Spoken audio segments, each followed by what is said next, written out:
ఈరోజు నేను దొండకాయ కర్రీ ప్రిపేర్ చేస్తున్నాను for lunch. First flame on చేసి ప్యాన్ పెట్టాలి. ప్యాన్ వేడెక్కిన తర్వాత ఒక 4-5 స్పూన్స్ ఆయిల్ వేయాలి. ఆయిల్ వేడి కాగానే ఆవాలు జీలకర్ర వేయాలి. మనం ఫస్ట్ కట్ చేసి పెట్టుకున్న దాంట్లో వెజిటేబుల్స్లో ఆనియన్స్ వేయాలి.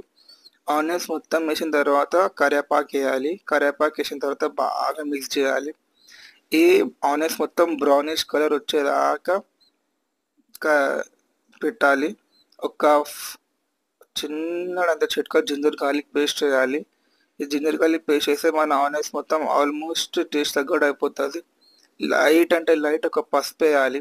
పసుపు వేసిన తర్వాత లైట్ వాటర్ వేసి దాని తర్వాత దొండకాయలు టమాటాలు మనం ఏం వెజిటేబుల్స్ కట్ చేసుకున్న వెజిటేబుల్స్ వేయాలి.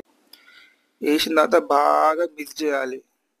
బాగా మిక్స్ చేసి మన ఫ్లేమ్ని ఒక మీడియం ఫ్లేమ్లో తెచ్చి బాగా కొంచెం ఉడికిన తర్వాత హాఫ్ స్పూన్ కానీ ఒక చిన్న కారం, ఒక హాఫ్ స్పూన్ ధనియాల పొడి, టేస్ట్ తగ్గట్టు ఉప్పు వేయాలి. ఉప్పు మనకి ఎంత టేస్ట్ అనిపిస్తే అంతే వేయాలి. ఎక్కువ వేస్తే మన కర్రీ టేస్ట్ కాదు. బాగా కలుపుకొని ఈ మొత్తం ఆ దొండకాయలు టమాటాలు బాగా కలుపుకొని కొంచెం వాటర్ వేసి ఉడకబెట్టి వదిలేయాలి. దానిపైన మూత పెట్టేయాలి.